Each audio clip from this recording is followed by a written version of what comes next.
Muito boa noite, estamos começando mais um programa de direção espiritual. Eu gosto de dizer sempre que eu confio na providência divina, mas eu olho para os dois lados antes de atravessar a rua. Porque na verdade o cuidado que Deus realiza na nossa vida passa também pelo cuidado que nós temos. É parceria.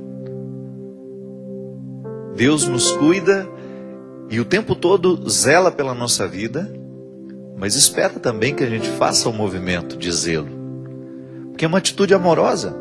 Você já parou para pensar que o amor, toda vez que nós amamos e somos amados, nós exercemos essa reciprocidade que também nos convoca a responsabilidades mútuas?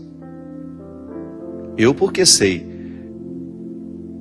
que sou um filho amado pela minha mãe, eu sei que minha mãe cuida de mim, mas eu também vou me cuidar por causa do amor que eu tenho por ela. É recíproco.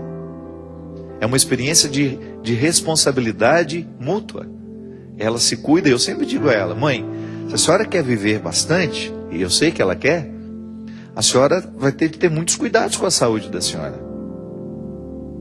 A senhora vai ter que ter cuidado com a alimentação, a senhora vai ter cuidado com o descanso da senhora, de tomar um remedinho na hora certa, de não negligenciar a oportunidade de fazer uma caminhadazinha, ainda que seja pequena, de 15 minutos por dia, para ela.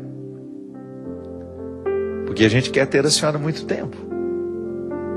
Claro, com qualidade de vida, que a gente não é egoísta, para querer amarrar o outro em nós, ainda que seja a todo custo, a qualquer preço.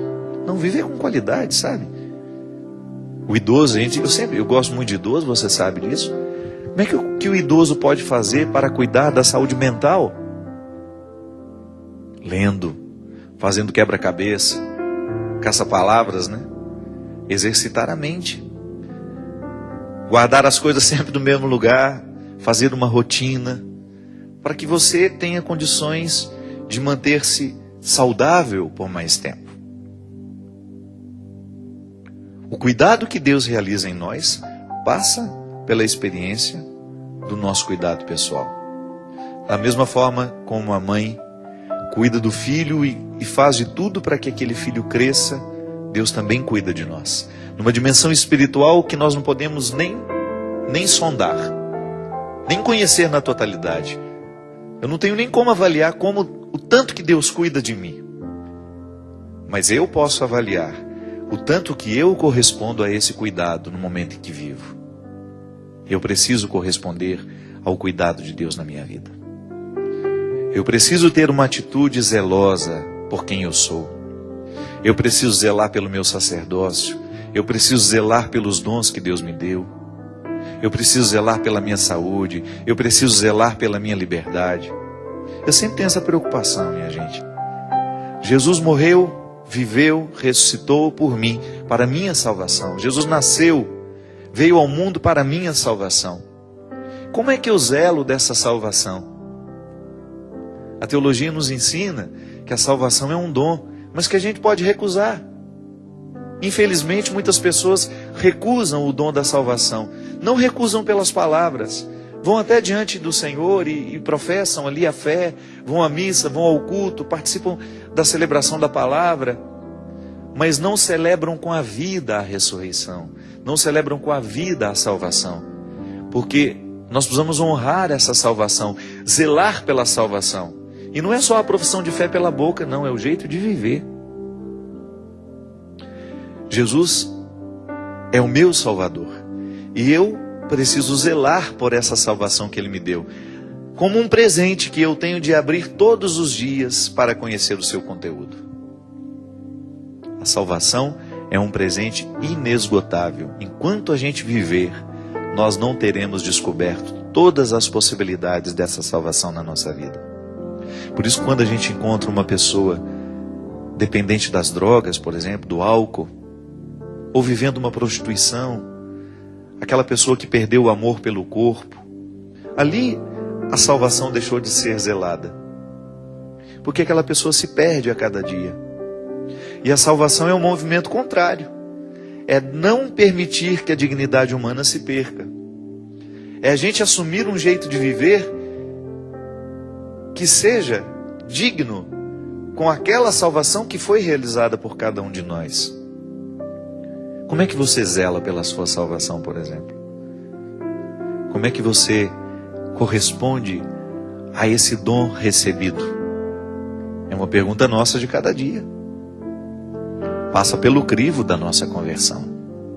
Sabe aquela análise minuciosa que nós precisamos fazer da nossa conversão? O quanto que do meu coração já está convertido? Quanto que de mim já é parecido com Jesus? Porque essa é a conversão. A proposta cristã é a gente se tornar cada vez mais semelhante a Jesus.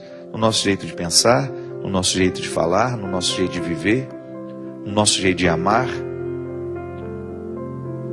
Lá no nosso trabalho, lá onde você é convidado a viver, lá você está como um legítimo testemunha de Jesus. Testemunha do Evangelho, daquilo que Ele fez na sua vida. Mas é ali que entra o seu zelo, para que você não se torne escândalo para o outro. É ali que a gente tem de zelar, para que a gente não se torne causa de escândalo para o outro. E não é hipocrisia não, viu? Não é maquiar, não é fingir que você não é pecador, não. É honestidade com o processo. Deus deixa de trabalhar no coração mentiroso. Ao contrário do coração que é verdadeiro, que por mais miserável que seja, olha, eu assumo, eu estou miserável e eu preciso dar um jeito na situação. Ali Deus já começou a trabalhar. Então o zelo pela salvação passa pela nossa responsabilidade.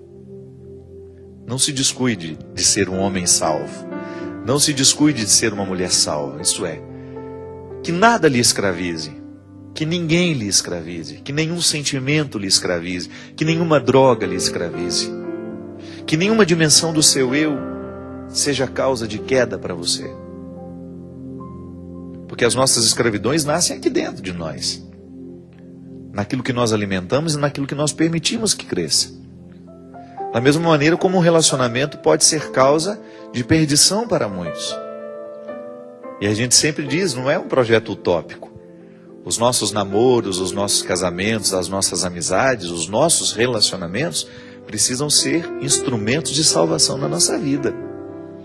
Aquele marido que você tem dentro de casa, você é responsável, corresponsável pela salvação dele. Ele é o primeiro responsável. Deus é o primeiro, antes de tudo, né? Mas Ele é o primeiro a participar dessa corresponsabilidade de ser salvo. Agora você, com a sua oração, com o seu testemunho, com o seu jeito de ser esposa, você participa da salvação dele. E ele é a mesma coisa. O amor cristão, o verdadeiro casamento, o verdadeiro matrimônio, é quando ambas as partes estão comprometidas uma com a salvação do outro. Se Deus me colocou na sua vida, é para que eu seja um instrumento de libertação para você. É para que você fique melhor a cada dia. Claro que as nossas misérias fazem parte, mas é a superação dessas misérias que nos salva. A mesma coisa um relacionamento de namoro. O namoro, você já vê o que será a vida futura. O namoro é o tempo para ensaiar o casamento. Por isso que namoro tem de terminar. Não tem problema terminar o namoro, para depois não ter que terminar o casamento depois. Se você descobriu que as incompatibilidades são demais, que você não tem disposição para lidar com elas, você não pode se casar com esse homem, você não pode se casar com essa mulher. Se você já percebe indícios de agressividade, de que esse homem não será capaz de ser um instrumento de salvação na sua vida, que ele vai trazer correntes ao invés de quebrar os grilhões, se ele não vai favorecer a sua liberdade, essa que Deus nos dá, que não é a liberdade de ir para lá e para cá, é a liberdade interior, gente. Que é só a partir da liberdade interior é que nós somos capazes de nos sacrificar pelo outro. Olha que interessante isso. Para a gente fazer uma renúncia, a gente tem de ser muito livre. Tem de ser muito livre para ter coragem de dizer, eu não quero isso, ou eu não vou. Ou tem de ser muito livre para poder dizer, eu vou me sacrificar neste momento por você. Só quem é livre verdadeiramente sabe obedecer. Então o outro na nossa vida, se nós somos cristãos, porque nós não somos obrigados a ser, mas se nós fomos batizados nas águas deste Cristo que nos liberta, É nossa responsabilidade zelar pelas amizades que nós temos, pelos relacionamentos que nós temos.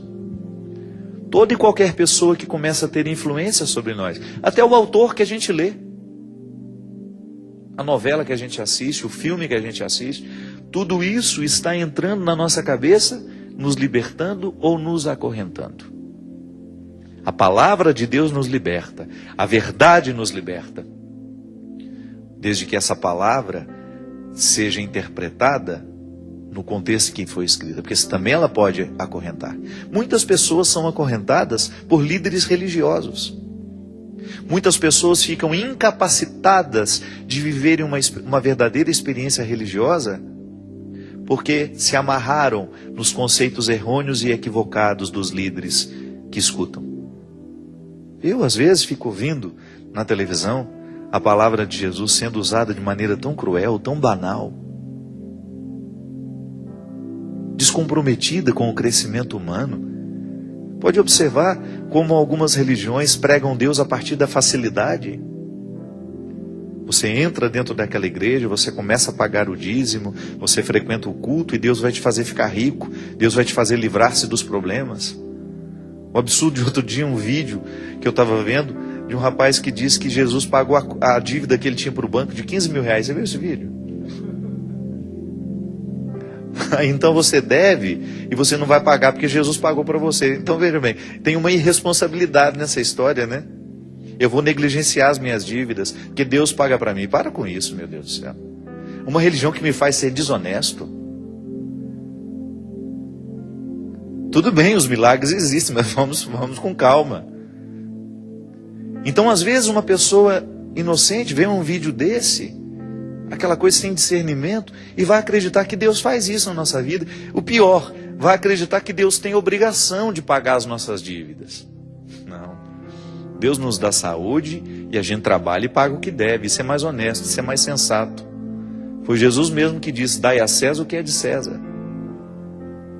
Então nós não podemos permitir que um discurso religioso venha retirar a nossa liberdade de conhecer a Deus, a nossa possibilidade de conhecer a Deus. Gosto sempre de dizer isso. É a frase que abre o meu novo livro, do campo de batalha à mesa posta. Na tentativa de conhecer e viver uma espiritualidade, muitas pessoas se limitam a viver uma religião. Cuidado! A espiritualidade é muito mais profunda do que a religião. Sabe por quê? A espiritualidade é o território onde você se experimenta livre, para ouvir a voz de Deus, para verdadeiramente interpretar o que é certo e o que é errado. A religião nos ajuda a viver a espiritualidade, mas a religião ela não limita, ela não pode ser o todo da espiritualidade, ela só faz parte, porque espiritualidade é toda a dimensão particular que você vive dos efeitos da religião em você, é o território da transformação. Então quando nós ligamos a televisão e a gente vê a palavra de Deus sendo usada de maneira tão irresponsável, com proclamação de milagres questionáveis, muito mais para poder provocar um poder midiático, de adesão de outros crentes, de adesão de outros fiéis. Muito cuidado com isso. Deus faz milagre? Faz. Mas Deus não pode se tornar um espetáculo. Deus não pode se tornar um discurso espetaculoso que fira a ordem das coisas. Sabe? Porque isso é corrente que você coloca na alma de uma pessoa, que impede de viver essa verdadeira liberdade, que nos coloca diante de Deus, permitindo que Ele seja Deus e que eu seja quem eu sou. E entre nós uma possível relação de amizade profunda, de profundo conhecimento. Então cuidado a quem você escuta, quais são as autoridades que estão lhe ajudando a crer. Zele por essa salvação que lhe vem pela palavra. Escolha bem o alimento espiritual que você dará a você. Cuidado com o que lê. É um desafio de toda hora, zelar pela salvação. Porque senão, nós estamos lá dentro da igreja, mas estamos mais perdidos do que quem está fora. Porque dentro da igreja, seja ela qual for, nós corremos o sério risco de estar protegidos pela hipocrisia. O templo não nos salva. Estar lá dentro não nos salva. Cantar os hinos, isso até os ateus fazem. Quem não crê, os indiferentes, não estou dizendo que ateu é ruim não, viu? Não estou dizendo isso não. Porque às vezes a gente encontra mais honestidade num coração que não se dobra, que não crê, do que naquele que está lá todo dia. Também não estou dizendo que você tem de ser ateu. Eu acho que a fé faz bem ao coração. O que eu estou dizendo é que muitas vezes os templos podem ocultar as nossas hipocrisias. E a gente acha que está salvo. Mas a nossa atitude é que vai dizer se estamos salvos ou não. A maneira como nós estamos nos tratando é que vai dizer se estamos salvos ou não. Porque ali, quando nós estamos convidados a fazer um trabalho com os nossos irmãos de igreja, de comunidade, de trabalho, é ali que nós vamos zelar pelo caráter salvífico desse batismo que nós recebemos. É ali que nós vamos nos exercitar. É ali que nós vamos ver se a gente está sendo ou não cristãos. É o fruto. Você parou para pensar que às vezes nós vivemos uma pertença religiosa infrutífera? E até mesmo nós vamos ficando desanimados, porque todo ser humano gosta de ter resultados. E o resultado do cristianismo é coração amadurecido, não é outra coisa. Ah, a riqueza veio porque você trabalhou. Ah, a riqueza veio porque você tem um dom e você exercitou esse dom honestamente, você conseguiu isso, conseguiu aquilo. Tudo bem. Só que a verdadeira riqueza que o cristianismo pode nos dar, sabe qual é? É o coração amadurecido. Eu tenho pensado muito no Brasil nos últimos tempos, com todo esse avanço que a gente viveu. Crescemos muito, temos de reconhecer. Economicamente, ficamos mais bem posicionados, embora ocultemos muitas outras misérias por trás desse crescimento. Mas sabe o que me preocupa?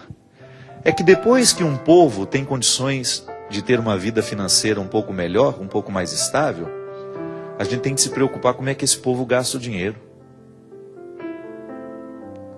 Porque de uma pobreza, o dinheiro não nos salva, que é a pobreza de espírito. Dessa pobreza, o dinheiro não pode nos salvar. Então, melhorar as condições de vida dos brasileiros é bom? É muito bom. É muito bom saber que o nosso povo está comendo melhor. É muito bom saber que o nosso povo está tendo condições de viver com mais dignidade, de comprar a sua casa. Mas também não é bom saber que, paralelo ao desenvolvimento econômico, nós temos também um avanço cultural, que é quando um povo começa a ser educado no seu desejo, sabe? De sentir e desejar o que é mais nobre. Quando um povo é capaz de desejar o que é mais nobre. Quando você sente que o dinheiro trouxe às pessoas a oportunidade de crescerem culturalmente. De você sentir que esse povo está mais educado para querer o que é nobre. Que não se aceita, que não aceita ser nivelado por baixo, com essa programação de televisão que tantas vezes desconsidera a inteligência das pessoas. Ou então que propõe um gosto amargo o tempo todo. O tempo todo noticiando o que é amargo e as pessoas engolindo isso e desejando esse tipo de notícia e desejando esse tipo de programa, cuja pauta é só a vida do outro, é a fofoca que se faz. Que tristeza que a gente não tenha no nosso dia a dia um programa que eduque verdadeiramente as nossas crianças, né? Um programa que a gente tem de pagar, infelizmente, um canal fechado, onde você tem a oportunidade de ter lá algumas reportagens que vão realmente agregar a nossa vida. Isso é cristianismo, minha gente. Que é quando você percebe que as pessoas estão mais seletivas. Que o Evangelho trouxe ao coração daquelas pessoas capacidade de selecionar melhor o que vão digerir ou não, o que vão consumir ou não. E volto a dizer, é muito mais do que estar dentro do templo. É você incorporar um valor, trazê-lo e dividi-lo com a sua família. Acho que uma verdadeira família cristã é aquela que seleciona tudo que entra dentro de casa. Nós não somos obrigados a consumir o lixo cultural que tem sido produzido pela sociedade que nos nivela por baixo. Nós vamos ficar mais seletivos, nós vamos estudar um pouco mais. A nossa religião não vai se limitar a ser uma religião devocional. Nós vamos querer conhecer cada vez mais a palavra de Deus, nós vamos estudar um pouco mais o nosso catecismo, nós vamos crescer como família, nós vamos crescer como pessoas, e nós vamos fazer de tudo para que não nos falte o instrumento. Da mesma maneira como a Canção Nova tem uma infinidade de produtos que ajudam as pessoas a serem melhores. Canção Nova com o Davi, ela faz de tudo para ter um instrumental cristão de boa qualidade. Não é um livro para te alienar, não é um livro para te fazer apenas compreender a religião de maneira superficial. Não, vamos aprofundar. João Paulo II já nos convidava a isso. Vamos jogar as nossas redes em águas mais profundas. Chega de superficialidade. Isso é zelar pela nossa salvação.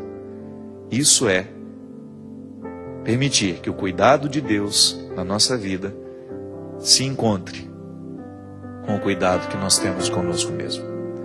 Muitas destruições acontecem não é porque Deus se descuidou de nós. É porque